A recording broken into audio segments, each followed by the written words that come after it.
welcome to episode number 90 of the KH-Vids. Oh, wow, actually 90. That's a big milestone. Yeah, so welcome to episode number 90 of the KH-Vids podcast. This week, in light of some recent gaming news, we're going to be talking about Spiritual Successors. So with us today, you have, of course, myself, Misty. And me, Libra KD. And me, Calaxon. And we don't have guests, because my scary allergy voice scared them away. That's the reason I'll give. Yep, I've been sick. So, usually we talk about Kingdom Hearts news and updates, but haha, surprise, surprise, there are no Kingdom Hearts news and updates, not even like little interview details that we can fudge into Kingdom Hearts news and updates. There's really just nothing. Barren wasteland. It is, it really is. It's like the Keyblade graveyard over here. Ha. Yeah. Quality jokes here going on. Yep. Okay. So like I said, we're going to be talking about Spiritual Successors. And this was suggested by Eric Luna a while back, but we felt it was super relevant this week because of Yooka-Laylee, which was announced, and I'm so pumped for it. So basically, we're going to be talking about Yooka-Laylee. I found that weird, because did you even play any... That's the thing. I never played Banjo-Kazooie because I didn't have an N64 because I'm not as old as you. Oh, thanks. So I never played Banjo-Kazooie, but of course I love 3D platformers. Jak and Daxter was like big for me, and just like everything that I feel like I played as a child was a platformer. And I feel like that's a common experience for people around our age. So I'm just excited about it because it's a 3D platformer, because I know how beloved Banjo-Kazooie is, and because it looks fucking awesome. So if you don't know, Yooka-Laylee is intended to be sort of a spiritual successor to Banjo-Kazooie, which is a game from, a long, long time ago. Nick played it as a child, so it's basically ancient, which was on the N64. I'm like 2 years older than you. It's a 3D platformer, like we said, and it's being made mostly by the team that was behind Banjo-Kazooie. A few other people, but former Rare employees are behind it. So the Kickstarter went up a few days ago. I think it was like Wednesday or Thursday. Yeah, it was the first, I think. So whenever that was. A couple days ago. Yeah, and it had a pretty modest goal of 175 pounds or $275 US. Actually 270. I converted it. Go me. And it reached funding in 38 minutes. And since has basically like shattered every stretch goal that they put on it. When I last checked it like 20 minutes ago, it was past $2 million US, which is, oh my god. Like, there are successful Kickstarters, and then there's a Yooka-Laylee. Yeah, I mean, yeah, it's one of the more successful ones. I think that actually has in large part due to them kind of talking about it for a few months before they put the Kickstarter up, so people kind of knew about it. Yeah, so it didn't come out of nowhere, but it's still... Yeah. It had the benefit of people getting excited for when the Kickstarter would go up. Yes. So it would just have a flood of people. And of course, it has buzz behind it because it's Banjo-Kazooie here. And so, they've shattered all their stretch goals, and that means that, there's a lot of cool things if you contributed to the funding. I think you still can contribute to the funding, which I'm considering dipping in, just because one of the stretch goals was that they simultaneously release it on the PS4, the Xbox One, and the Wii U, and if you pay, I think it was like $23, you get the digital download on whatever console or whatever. Yeah, basically would be probably the price of the game when it finally did come out. Exactly, so I figure, I have money right now, so I might as well. So I'm really, really excited. Like I said, I played a lot of 3D platformers as a child, and even though I never played Banjo-Kazooie, I don't have that, but seeing 3D platformers come back is just such a nostalgia thing for me that I'm happy. Yeah, as I've said, I've played Banjo-Kazooie before. I actually never owned an N64, but one of the neighbors in the apartment complex I grew up in did, so I sometimes went over and played some stuff. I mean, it's kind of... Banjo-Kazooie kind of came out during that era where there were a lot of games that were kind of emulating what Mario 64 was doing. Right. Banjo-Kazooie was very notorious for being a collectathon, where they had like 6 or 7 different kinds of collectibles scattered throughout each world and stuff in the game. Which, funnily enough, they actually kind of address that in the Kickstarter, saying that they kind of they had the same kind of designer from that game on this new game that they're making. So you're gonna have a lot of fun platinuming it, is what you're saying? No, yeah. I mean, Banjo-Kazooie kind of took it to kind of an extreme in collecting when like there's just so much stuff where it almost became overwhelming. Yeah, so I'm sure that they'll dial it back for Yooka-Laylee, but I mean that's still going to be obviously present. Collecting stuff is going to be a big thing in it just because it's kind of what these games are known for. Yeah. But yeah, I mean they were fun games. Came out near the middle of the N64 lifetime, and since then has also been released on the Xbox 360. These two games because when Microsoft bought Rare, they decided to port those two games to the 360. But yeah, this is kind of the first. Playtonics is kind of made up of a bunch of ex-Rare people, and Rare itself hasn't really been doing much since Microsoft bought them, basically. Yeah, I mean, I shouldn't say that because they have put out Perfect Dark Zero. They put out Banjo 3, which I haven't played it, but according to people who have, it's a kind of a stark departure from the previous two games to the point where it didn't feel like a Banjo-Kazooie game. And of course, they've also been doing a bunch of Kinect sports stuff. Yeah. So they haven't really done much, and it's nice to see that some ex people are kind of getting together to make something. Yeah. And I mean, we were talking about this a bit before, but I love the title of Yooka-Laylee, so that kind of got me interested in clicking on the fundraiser before I even knew that it was the successor to Banjo-Kazooie. But then when I saw that first screenshot, and then the second thing I did was listen to the music sample that they posted, I was just so overwhelmed by nostalgia for this genre. So, I mean, even if Yooka-Laylee sucks, which I don't think it will, but even if it sucks, I hope that this kind of inspires particularly other indie developers, but maybe, some bigger ones, to just make more 3D platformers, because I love 3D platformers. And I mean, you see a lot of like 2D side-scrolling platforms, and maybe I'm just biased because that's like everything that PlayStation Plus has been giving out, but you see a lot of those, but I feel like you don't get the 3D platformers that often. So I'm really excited for the genre to possibly return. I don't think that it's going to go back to like its former glory where it's like the thing that every big game is, but I mean, I'm still pumped. I love platformers. Yeah, I never really knew you liked them that much. I do. I think it's not even just about the gameplay side of it. There's just this kind of life that they've always had. Not kiddie and cartoonish, but sort of in that way, that like spirit that they have to them. I really like it. Okay. I'm not. I mean, why are you challenging my love? I mean, no, I'm not doing that. It's just 3D platformers were kind of a thing that I also kind of like, but over time, I just kind of I got kind of overwhelmed by all of them. Yeah. So everybody was tired of them for a while, and that's why they started to kind of retreat from the gaming market. But now it's been enough time where we can maybe revisit them, because really the only big 3D platformer that's still going is the Mario games. Yeah, there's Mario, and then to a lesser extent the Ratchet and Clank games.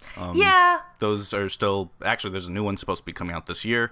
There's platforming and everything, but those also have a heavy focus on kind of their unique weapons and fighting systems within that game. Yeah.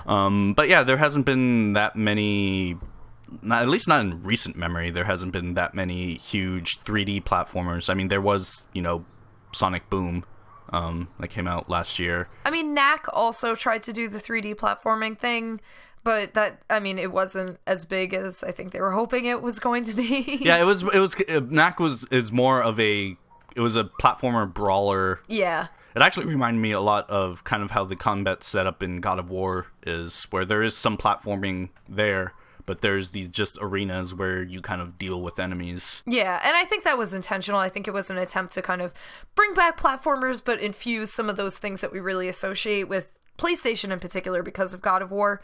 So it wasn't like a 3D platformer. It was just maybe a game that had elements of 3D platformers. So I'd be really excited to see the 3D platformers come back, and I highly recommend checking out Yooka-Laylee. Even if you haven't been into platformers before, it's just, I feel like this is something that was so integral to gaming, and maybe that's just because it was when I was growing up, but... It's integral to you. Yeah, maybe it is. I don't know, Cal, you're younger than us, so maybe you don't have the same relationship that we have with 3D platformers. I don't. I've never heard of Banjo-Kazooie until this podcast, and all of the... Yeah, I haven't... I mean, I have a couple of Mario games, but they never really interest me too much, and... I was never into Mario either, so if that makes you feel better. It does a little bit, but I think, I don't know, I feel like... I don't know how many people from, like, my generation will be interested. I'm sure there's a couple of them, but I don't know, like, if I went around to my group of friends, which are... gamers, because I'm a gamer and we all fit in, and ask them about this, they probably wouldn't know too much about it. You know, if we're talking about 3D platformers, there's as you mentioned, there was, you know, Jak and Daxter, particularly the first one was kind of heavily inspired by. Yeah, after that they kind of moved. Yeah, after that, I mean, we say that, but Jak 2 and Jak 3 had probably some of the best platforming segments in the series. Oh, definitely. They just added other things that. Yeah, there was other things that kind of made the platforming not the I don't want to say not the focus, but there was more to it than just that. And then of course other 3D platform like Crash Bandicoot. Love Crash Bandicoot. Crash Bandicoot was a 3D. I want a new Ape Escape game. I'm not sure if anybody here is actually familiar with that franchise. I'm familiar with it because my cousin had an N64. It was on N64, right? I'm not going crazy. No. It what was. Am I thinking it of is then? a Sony-produced game. It was one of the first games to actually take. Is that the one with the monkeys on the balls? There are monkeys, yes, What the hell am I thinking of then? and you're traveling. At least in the first one, you're traveling through time, and you're trying to catch these monkeys because they have these helmets that make them super smart, and they want to take over the world. Oh, okay. But yeah, it was a game made by Sony, by Sony Japan Studios, and it was actually one of the first ones to actually require the analog sticks for the PlayStation 1. Oh, I'm literally thinking of a series called Monkey Ball. Never mind then. But yeah, Ape Escape, it was one of Sony's, I guess, other platforming ventures during the PS1 era, and it was pretty great. It reminds me a lot of Ratchet and Clank in that there are a lot of gadgets you can use. But it was you're kind of just platforming around levels, and there was no real combat. There was stuff you can do to kind of stun monkeys so you can actually catch up with them and, you know, capture them. But you kind of just were thrown into a level with your gadgets and your net, and you just go around swinging your net trying to catch monkeys. Really fun. They made a few for the PS2 and then they kind of stopped, and if we're talking about games that we want back, I kind of want that back. Well, that's what's so great about Yooka-Laylee, that I feel like, you know, given how successful the Kickstarter was, and we'll see how, you know, it performs when it actually comes out, but, you know, if it does well, I really hope that might bring game developers to look back and maybe bring back things like Ape Escape, and please, Sony, bring back Crash Bandicoot. I feel like they teased it a while ago, and it's hard. It's really difficult. Because they don't own it. Do they not? No, Activision owns it.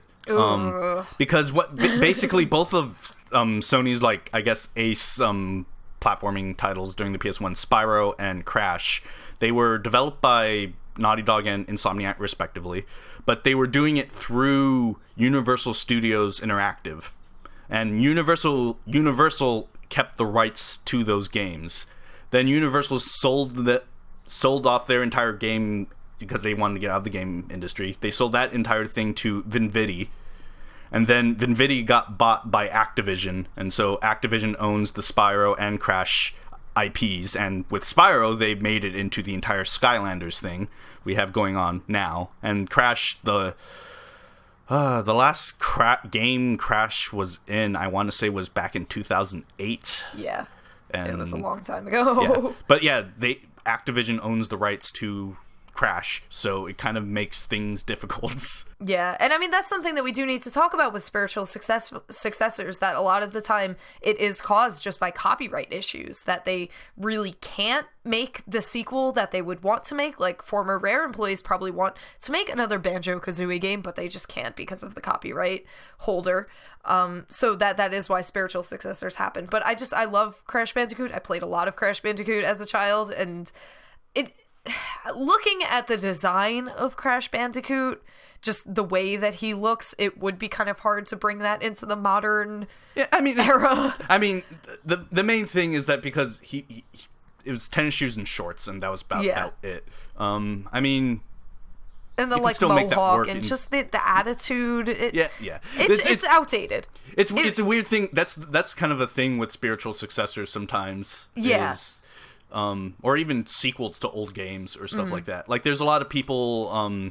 Another rare property. A lot of people asking about a new Battletoads, and it's no longer relevant. It is not like the Battletoads was just a ripoff of the Teenage Mutant Ninja Turtles during the thing. But I mean, it's so the Battletoads thing is the kind of the humor and the style and all that is so 90s that it's almost painful. Like they have characters called Rash and Zitz and just like. What? Okay, this is 90s as hell, but yeah. I mean, the same thing to an extent happened with Duke Nukem. Which was it? Forever, the one that came out. Yes. Yeah, that after 10 years. This was the game that was like fabled, and when it came out, I mean, it was a Duke Nukem game, but a Duke Nukem game is no longer relevant after a 10-year developmental hell. Yeah, that's something. You kind of always have to be aware of. Yeah. There's certain things, like a 3D platformer at its core, I don't think is that outdated of a concept. No. But, like, I guess this is more talking about if you want... Stylistically and just kind of the atmosphere. Yeah, stylistically, and if you are actually talking about sequels to a concept or game that kind of came out a while ago... And you remember them fondly, but you bring them into the 21st century, and they're not so good. Yeah, yeah. Like it's kind of a problem I have with just playing old games sometimes. They're not as good as you remember. I remember things very fondly, and I loved playing them, and I go back to play them, and oh my god, how did I deal with this? Yeah, and I mean, that's kind of the classic issue of nostalgia, but that's part of the reason why I'm happy that Yooka-Laylee is a spiritual successor rather than a sequel to Banjo-Kazooie, because it does let them keep the spirits of Banjo-Kazooie, but I think that it still lets them innovate and maybe take, cues from what's popular right now and, play around with it and modernize it properly. And that's why I hope that people like Cal that don't have this history with 3D platformers can maybe pick up Yooka-Laylee and check out Yooka-Laylee and be brought into the genre, I guess. And maybe it won't have the weight and power that it has for people like me and Nick. They're like, yes, I'm so excited to have another 3D platformer. But, you'll see kind of like a throwback, I guess, like maybe a retro thing. Like, yeah, I know this is old, but I'm playing it and it's cool. Yeah, it's always spiritual successors can always be kind of a fun thing. It's dangerous, but it could also be fun. It can go really well. Yeah. Like, as we're kind of talking about just spiritual successors, the game industry is actually kind of full of them.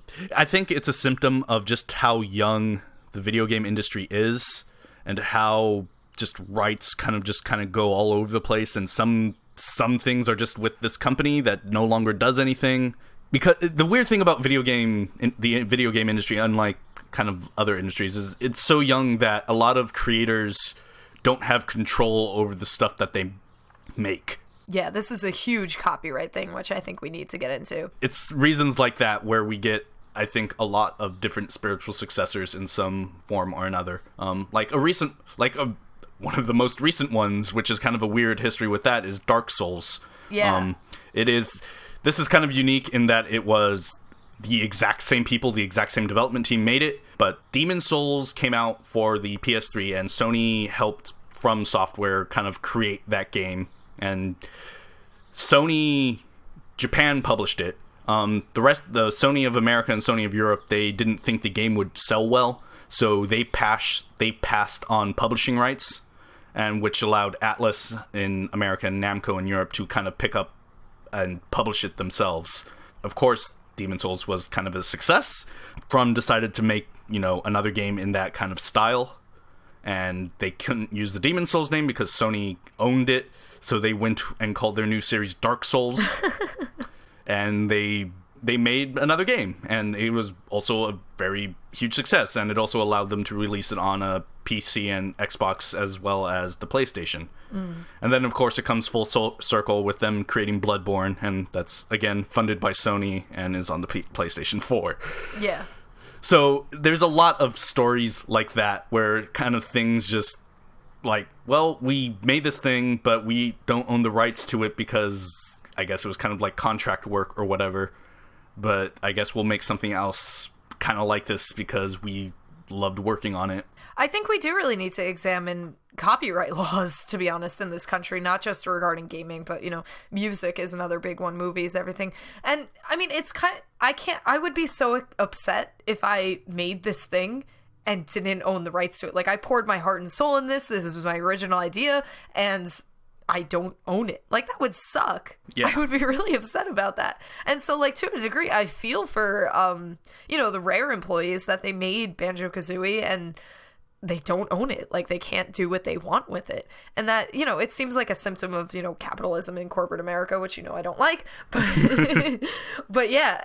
But, you know, to an extent, it can still work out well. Like, Bloodborne, it has, from my understanding, you know, I don't play these games. It has a very different setting, very different lore than the Dark Souls and Demon Souls game. And that can be cool to, you know, keep a lot of the elements that were successful in the past, but do a new thing.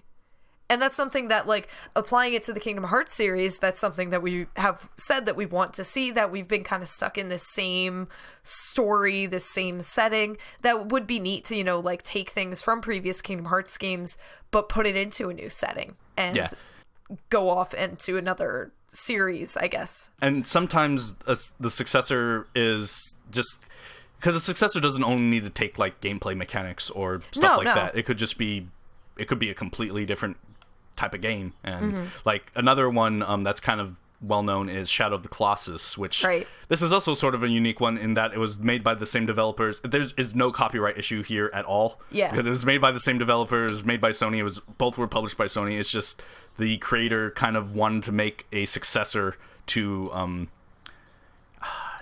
I want to say, I don't know how to pronounce it. I always say Eco. I always thought it was ICO, but then I heard you say Eco, and I said to myself, he's probably right. So... I want to say Eco, but Shadow of Colossus is described by the creator as a spiritual successor to Eco. Right. And the two games, they share a lot of, I guess, thematic and atmospheric similarities, but gameplay-wise, they're kind of vastly different for a lot of different reasons. But yeah, that's another example of just like, this is a successor of some sort to this previous thing I made. Yeah, and you could go so many different ways with it. The big one for me is Mass Effect being sort of a spiritual successor to Knights of the Old Republic, which, you know, those are the two games that I talk about way more than I should on a podcast for Kingdom Hearts.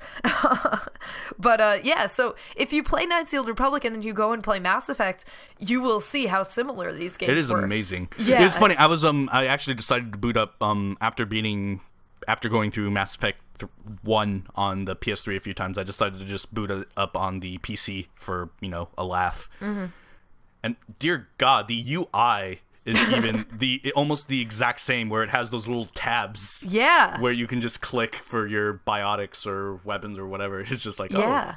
I mean, by the time you get to Mass Effect 3, I think it's diversified itself enough that it's not super reminiscent of Knights of the Old Republic anymore. But yeah, the first game especially, I played through that saying, like, this is like Knights of the Old Republic. And there's a reason for that. That BioWare made Knights of the Old Republic 1, and then LucasArts approached them about doing a sequel. They turned it down and recommended that Obsidian made it, and then Obsidian made one of the greatest games in video game history.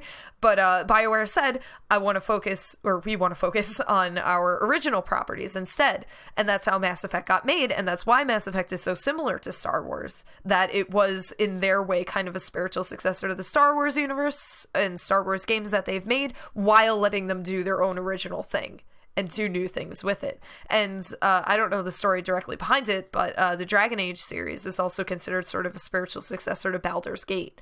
So BioWare is basically just pumping out spiritual successors. Yeah, I mean, yeah, like there's just kind of, it's just kind of everywhere because of just how rights and copyright stuff go. The I mean, last one Ascreed is a spiritual successor to Prince of Persia. The kind of the spiritual successor that's kind of anticipated right now is Xenoblade Chronicles X, which that's actually that's not a spiritual successor in itself. It is a sequel to the original Xenogears Chronicles that was released on the Wii back in a few years ago. But that is an interesting history because Xenoblade Chronicles is made by Monolith, which is, I want to say it's mostly owned by Nintendo at this point. But before that, they made a series called Xenosaga for Namco. It's a mess, basically.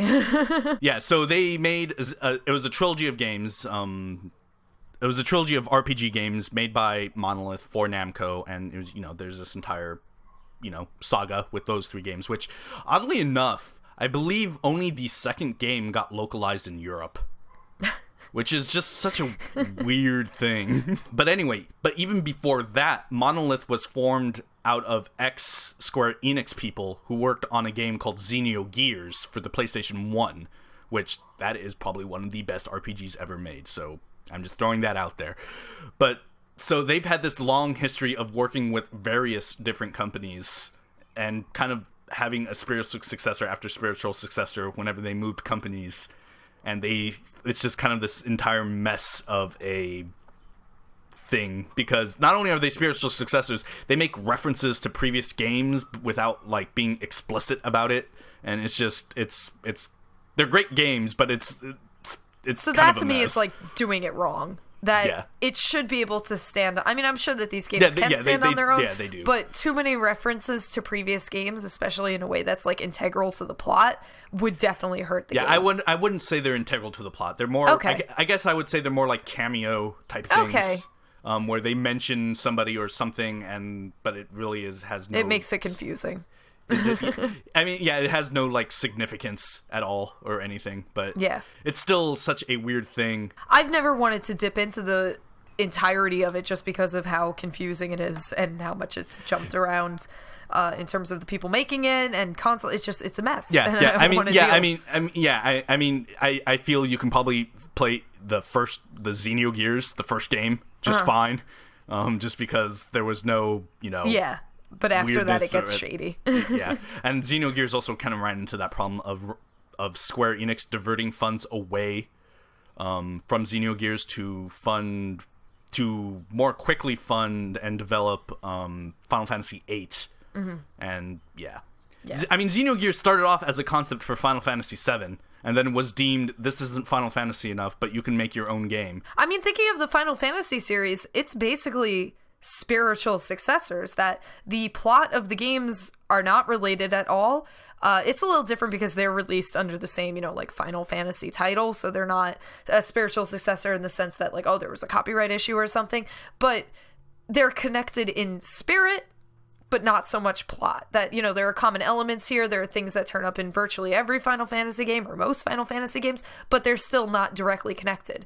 And it makes Final Fantasy confusing for some people that, like, when I say, oh, I love Final Fantasy X and I tell people to play it, they're like, well, do I have to play Final Fantasy 1 through 9 beforehand? And, you have to explain, like, no, they're not sequels unless it's like 10-2 or 13-2 or 13-3. Yeah, so it's this series that has basically built itself on being a spiritual successor. But yeah, there's that confusing part, but it's also great where you can kind of just hop in whenever. Exactly. Because you don't have to worry about previous baggage or whatever from previous games, because they really have no part in it. Yeah, so the Final Fantasy series is really unique in that way. And spiritual successors also allow you to, like, once you finish a game, you can find out, like, oh, this was a spiritual successor to this, or there's a spiritual successor to it. You can hop in and play that too, which is really fun. Like, I got into Mass Effect because I love Knights of the Republic so much.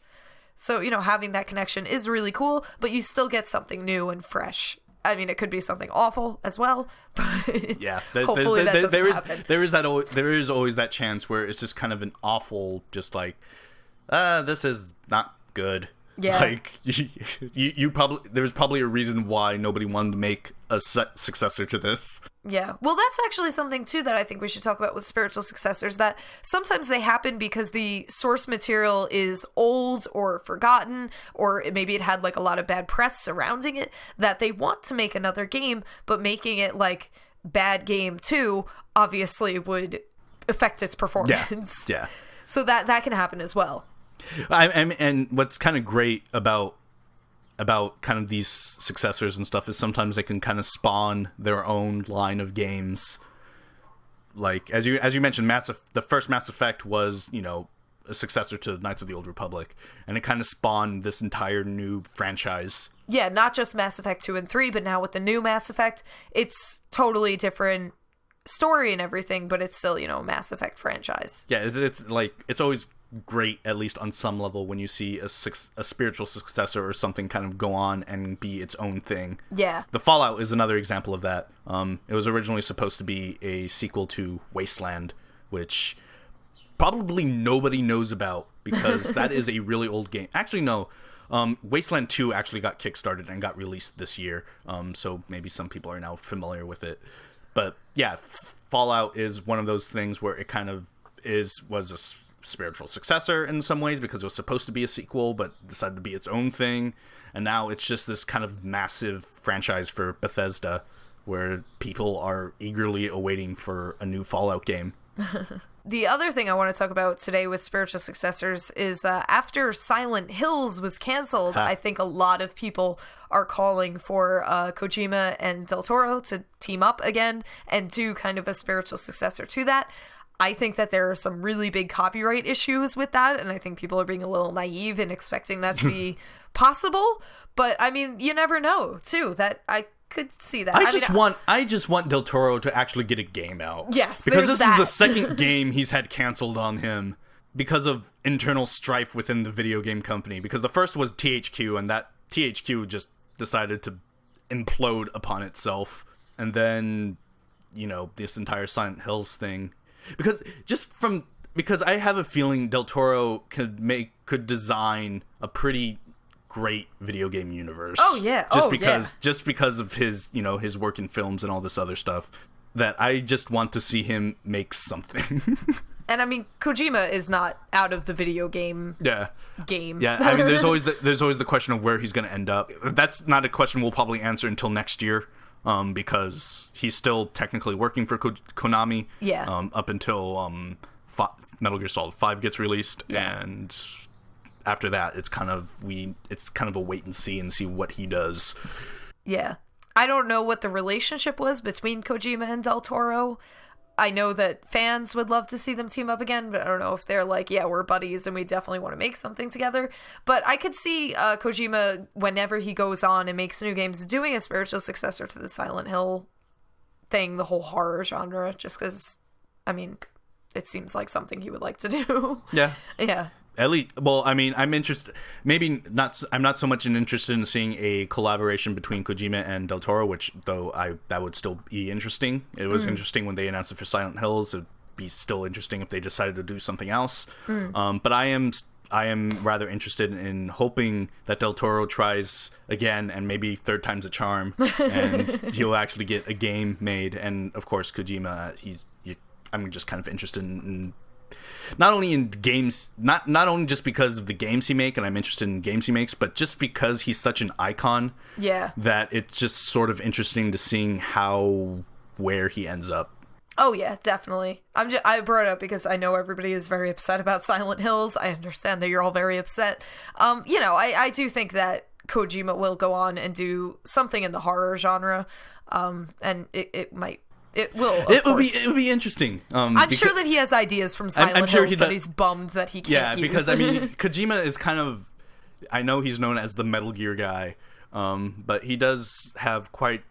He's done different kinds of themes in his games, like you know, there's the entire spy and war business stuff in Metal Gear, but he's made stuff like Police Knots and Zone of the Enders, which is one of my favorite mech games ever made. So he can branch out, and he knows other areas. But yeah. I'd be interested in seeing a horror game from him, because because horror is something I never really associated Kojima with, so it'd be interesting to see. Yeah.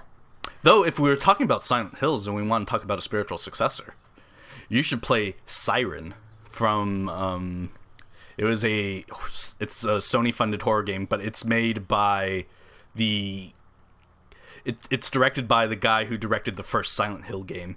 Mm-hmm. And it's an old game. It got like not a remaster, but it got like a remade-ish version of it on the PS3, and it was great, but yeah. There are also unofficial sequels that we can kind of talk about a little bit, or informal sequels, depending on what you call them, which are... They happen in a lot of different ways. It's sort of an inspired by, I guess, or they're made without the original creator being involved or even agreeing to it. And they do happen from time to time. I really can't think of any big ones, but it is a thing. The only one that's coming to mind is Jumanji, the movie, had a spiritual successor of Zathura, yeah, something like that. Yeah, that's in yeah. But I like the idea of that, of somebody being so inspired by something that they want to make kind of a sequel, but they can't for copyright reasons. But yeah, so I mean, I can't think of anything that needs an unofficial sequel, but yeah, I mean, it's always kind of an interesting thing.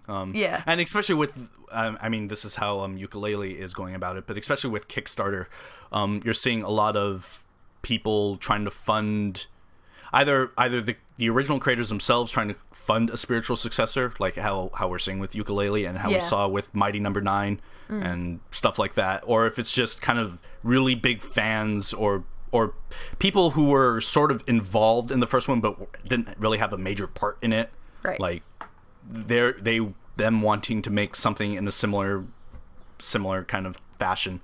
And I love that. I think that's amazing that people that were big fans of something and that, maybe like grew up with it or it just had a huge effect on them, that they now go and make something that is inspired by that. I think that's amazing and I love that. It's connected to my love of like fan art and fan fiction and everything. But that's amazing to me that, you can make something and have it inspire so many people who go on and make other things, and human beings are just awesome. It's just amazing. Yeah, I mean, yeah, I really like how people kind of express their fandom in some ways. Yeah. Because you have people who do like fan fiction and they art and other stuff where they kind of do it, and others get so inspired that they kind of try to make their own thing. Yeah. And just it's great. It's really cool, and especially because a lot of the times those type of inspirations can go on to create something that maybe people weren't fans of the original, but they kind of like this new thing that's coming absolutely. Out, and it's we're recording this on the 4th of May, so Star Wars is very much inspired by Flash Gordon and what a fan George Lucas was of Flash Gordon, and also mythology, but it's basically mythology, and Flash Gordon had a baby and it pooped out Star Wars, and Star Wars is Star Wars now, so yeah, like it's always fun to see. Like, yeah. I mean, I know I'm just kind of rambling at this point, but there's just so many spiritual successors out there, and some of them people don't even know are spiritual successors. Exactly. But like BioShock is a spiritual successor to Is it? Yeah, to System Shock 2. Okay.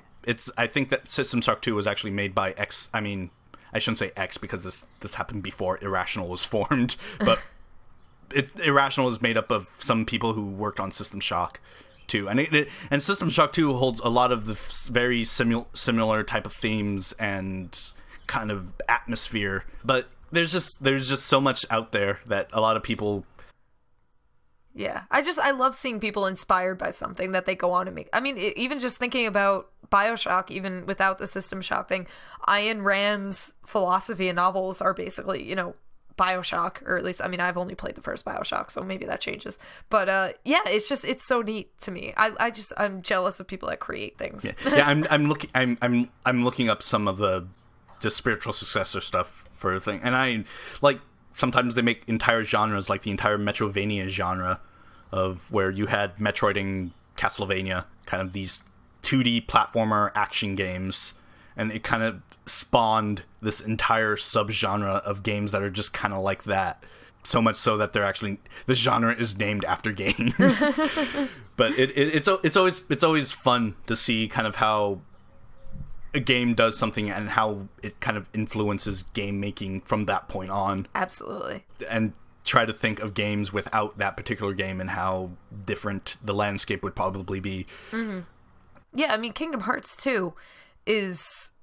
It's not the same in that it doesn't have like one thing that is a spiritual successor too, but it's that same idea of I think being inspired by something and wanting to do something with it. That, you know, Nomura was inspired by Disney, but he wanted to, you know, infuse that with his background in Final Fantasy. And I think that, you know, if you're familiar with this game, there are a lot of similarities to it and The Bouncer, which is a game that Nomura made before Kingdom Hearts. That, you know, I like to see how people keep commonalities between games that they make and are inspired by outside influence. I think that's awesome. It's kind of two sides, because I like seeing, you know, how games are familiar between people who make them. But I also kind of love seeing them go into a completely different direction. Oh, absolutely. Because like as we were kind of talking about, but like Kojima is the Metal Gear guy, and Sci-Fi is doing the Enders guy, and he's going on to make a horror game of all things.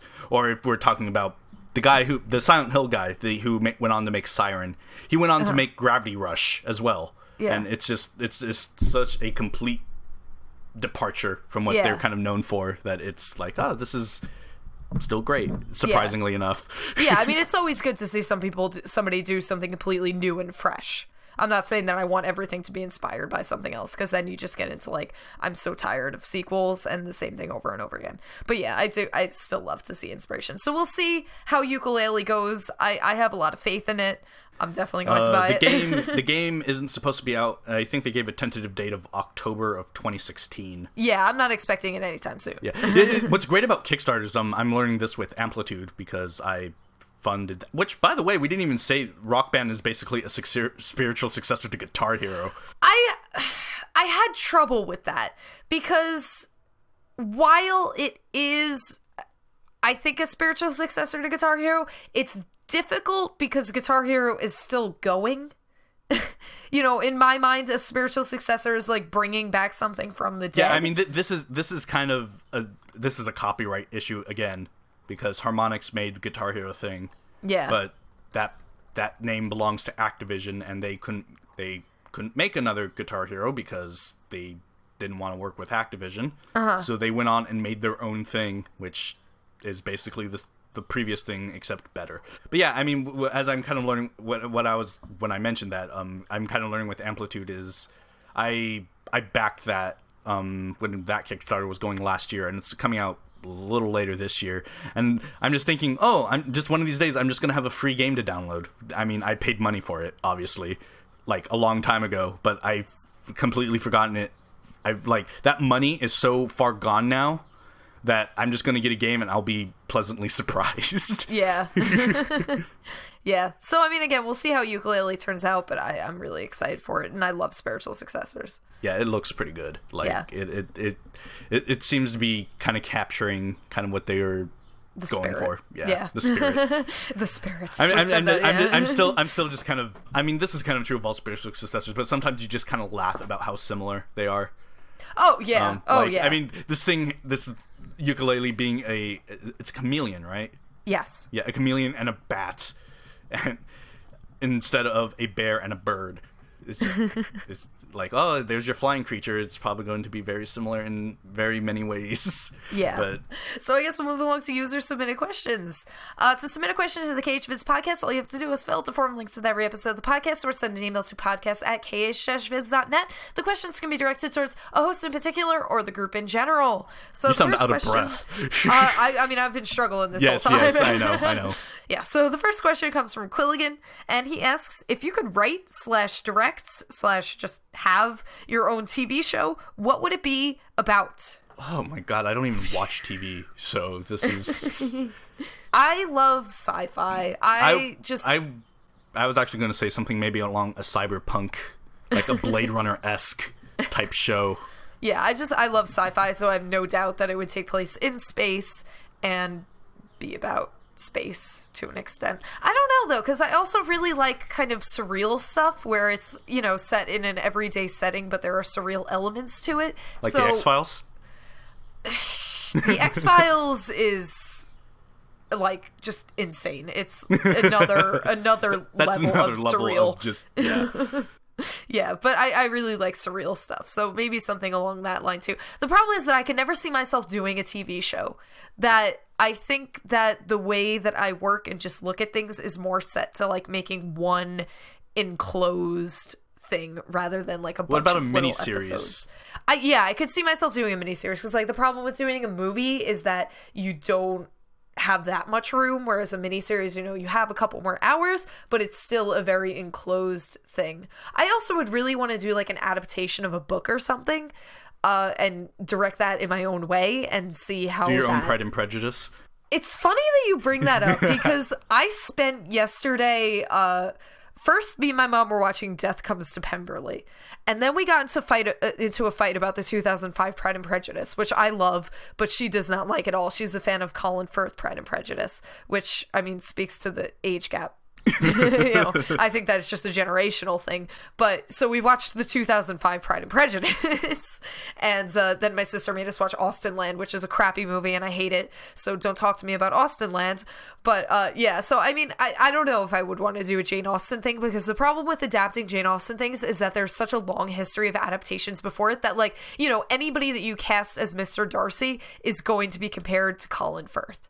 And I don't like having that on my shoulders. That's kind of that's true of a lot of like older fiction. Yeah. It's like once you get something that has a lot of adaptations, or even not even that many, but a really popular adaptation. Yeah. You start getting into this like comparison between them, and sometimes they can't. Sometimes it's done to the benefit of what you're doing, or sometimes it's to the detriment of what you're doing. Yeah.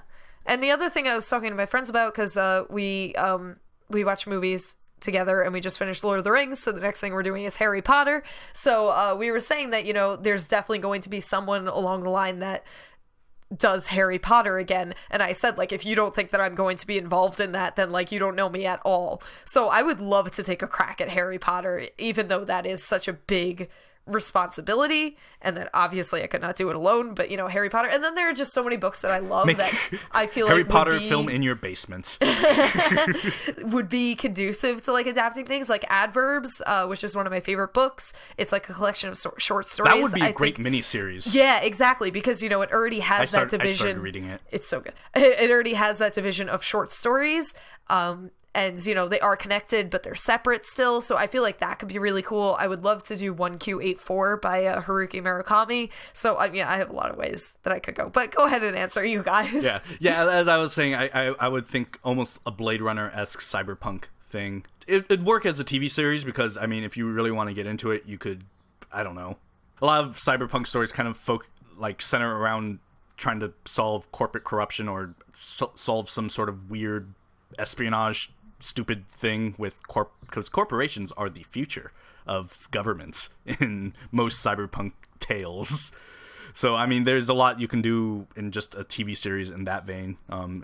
So those type of stories could probably work kind of anywhere. It's just those type of things where it doesn't, you could be as restrictive or as free as you want in kind of how you go about it. Yeah. There just needs to be more cyberpunk in general. Like there is not enough. Like it makes me sad because it's an aesthetic that I really like, but it's unfortunately something that's not very done often. And Cal, any ideas? I'd probably turn the book that I'm writing now into a TV series. You're writing a book? Yeah. I can't really explain what it is because I don't really have a synopsis going, and it's about mental health, and then it mixes in with like bullying and kind of like class discrimination and all that fun stuff. I will happily read it, but go on. So I was actually thinking about this the other day. I'm like, no, I don't want them to turn it into a movie. They need to pull a Game of Thrones and they need to make a TV series. But at the same time, I don't think it would be long enough for like a 4-seasoned like television series. So like you were saying, a miniseries would probably be better for it. So that's probably what I would do. Yeah. if I made Harry Potter movies, I would want to make it like a TV series because there's just so much. Yeah. That's the thing. Also, when adapting something is, what do you take out? What do you put in? Yeah. And then I mean, with the TV series, it's kind of confined to that either 30-minute or hour, thing, depending on how long you want the show to be. Yeah. But if it's successful, then you can have like 50 episodes but you also run into that problem where if it's not successful, it's like, oh, here's 13 episodes. And good luck with anything else you try to do. Yeah. Yep. Okay, so next question is from Scarred Nobody, and it is directed towards Nick.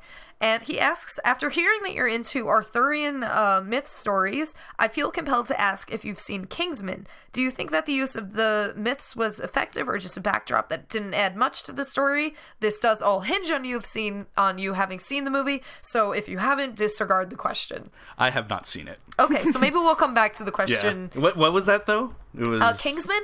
It came out a couple months ago. It really didn't perform well. Colin Firth was in it, actually. He seems to be getting around. Colin Firth is always around. Yeah, I know. Yeah. Okay, so we'll come back to that question. Spy action comedy film, huh? Yeah. I mean, assuming that I'm thinking about the right Kingsman, I think that it's actually a comic book adaptation, though, that was then made into a movie. I think I've seen a trailer for this, and that's about it. Yeah. Yeah, I think I remember seeing a trailer and thinking like, oh, this could be interesting. And I just, wasn't as interesting to actually get me to see it. But... Yeah, so it is based on a comic book series. I didn't know it had stuff to do with Arthurian. Yeah, and me neither. Legends? I thought it was kind of a James Bondy type thing. Yeah. James Bondy sounds weird. I don't know. So I will still tag Tumber in this and get him to explain to us. Yes. Yeah. And then the last question is from some righteous dude. Wait. Sorry. I need to read. Did you read the plot to that comic? That Mark Hamill gets abducted? Yes. I just saw that. An unknown group of terrorists abduct Mark Hamill. Yeah. That is a great way to start off what your thing is about. Okay. Go on. Yeah. So the next question is from some righteous dude. I don't know of any members on our site with that username, so I have a feeling that they just filled in something. But they ask, if by some strange reason you were chosen to be part of a group of elite fighters that defend the Earth and were asked to pick a color for your somewhat matching uniforms, what color would you pick? So what would the KH-Vid podcast team be? I think solid blue and gold with, I was about black. to say, are we just going to be KH-Vid colors? Yeah, I mean, that makes sense. Makes sense. I could make you all wear bright pink as well, which would be exciting. I was thinking the same thing, not gonna lie. You want to see me in bright pink? The problem is that I don't look so good in pink, so I would have problems with that. It would be based on, my wardrobe, which I wear a lot of, gray and black. So that describes a lot of my wardrobe too. So. I have a school uniform, so I don't really have You have that a school uniform? Yeah. Oh, right, you go to Catholic school, so damn. I do. Do you have to wear, plaid skirts and, blazers? Yeah. And oh, Well, my gosh. I have, Cassie, a you should be kilt. wearing a plaid skirt and blazer.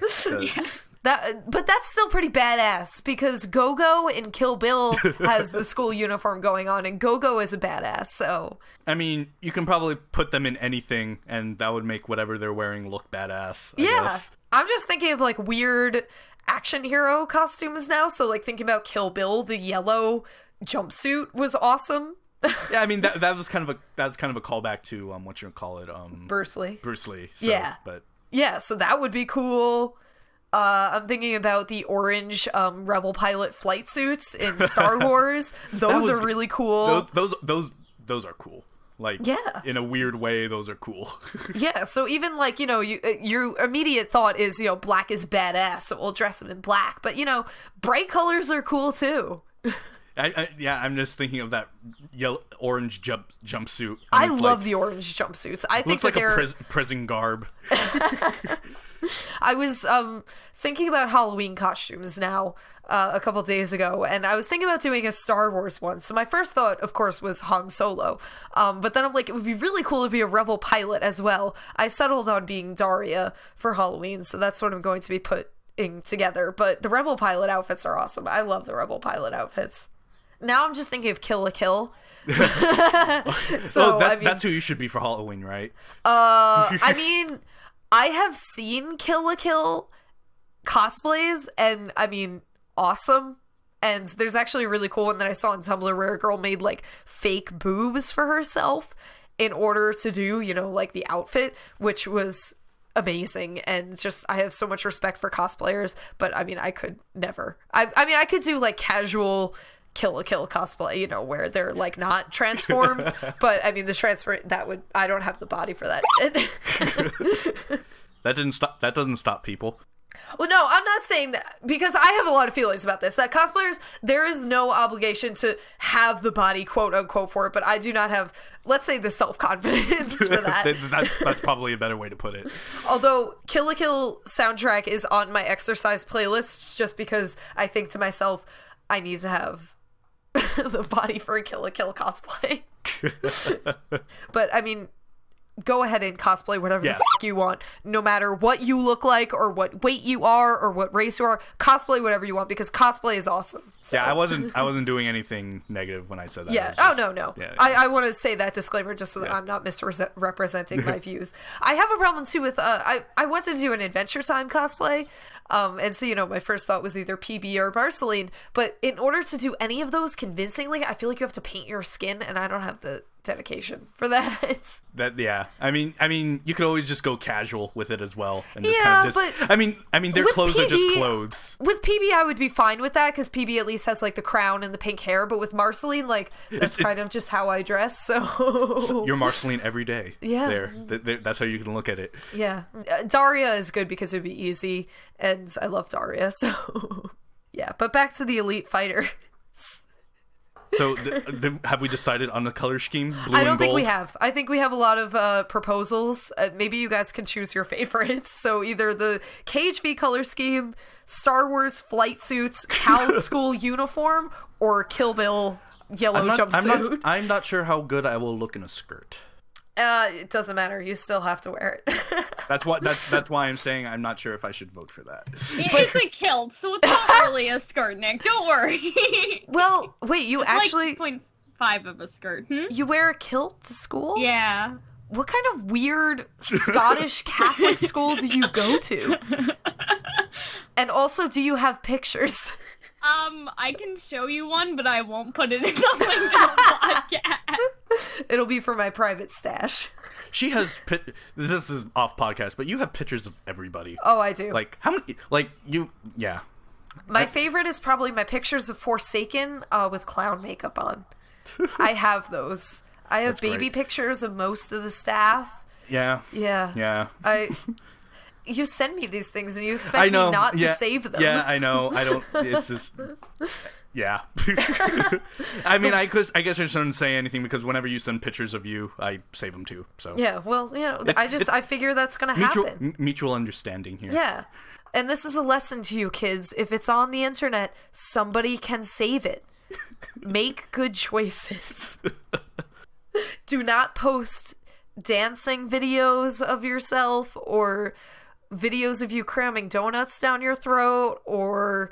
Okay, to be fair with that, you like linked me to that. Like you said, watch this. And I'm like, sure, what is it? I'm like, oh, it's you eating a donut. The problem is that some of my coworkers found these videos and I haven't lived it down. I mean, the donut video is pretty just... The donut video is tame, but there are others on there that I would prefer that my coworkers did not see, but they have. See, one of these days I need to go through my old YouTube channel, but it's my current one, just the old videos on there, because I see them and I'm like, why are people still watching this? And those are the popular ones, the crappy ones, not the good ones I produce now. So part of me wants to delete them, but then the other part of me is like, but I'm making money off of it. So, but yeah, it never goes away. Don't do it. My boyfriend internet stalked me. Not in a creepy way, but like in a fun way, in that I kind of challenged him to do it, and he's like, you need to realize that this was really easy and it was not difficult to find any of this stuff, particularly because you like posted on Facebook and Twitter, and you still use those, and in real life people follow you on that. And I'm like, I don't know what I was expecting, and I think I just assumed that no one would ever look. I mean, to be fair, I think most people don't. Yeah, but I mean, it is troubling in that, like applying for a job. The problem is that I at first I was really prective of like keeping that away from like my personal life, but then I just stopped caring. I really just stopped caring in the last couple of years. So. Yeah.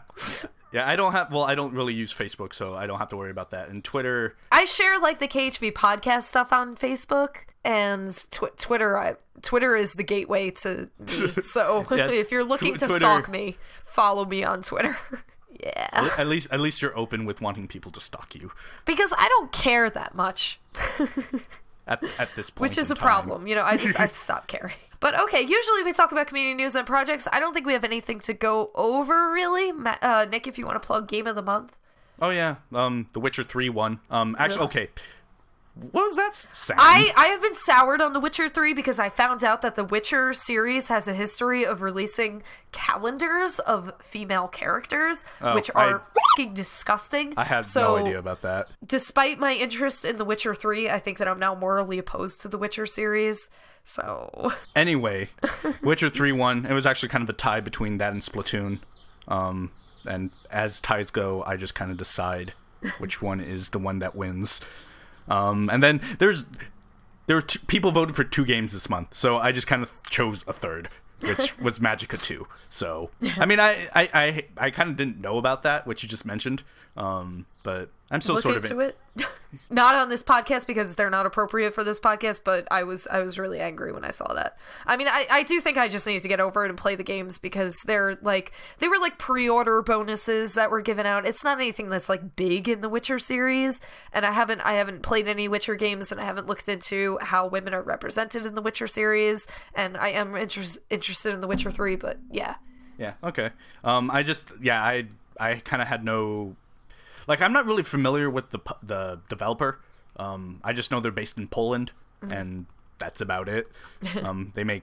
And they're basically an RPG thingy, a RPG studio, and they've made, The Witcher... The Witcher series, and they're making Cyberpunk 2077. Uh-huh.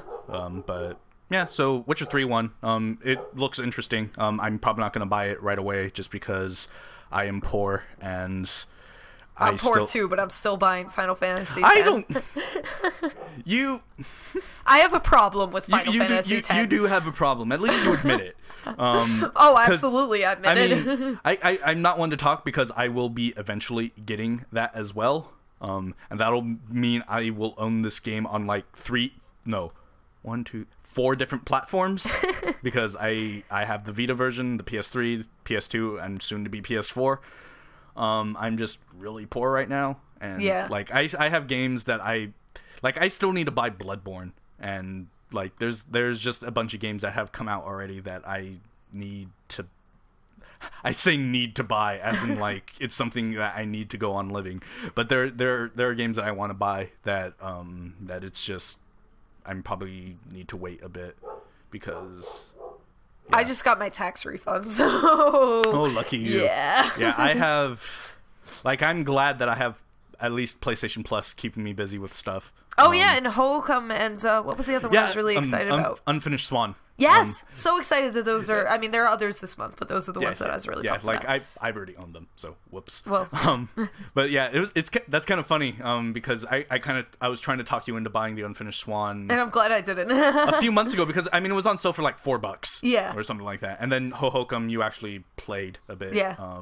We share play, but... And this isn't like big news, but we redid a lot of the media sites on KHV. Yes, we did.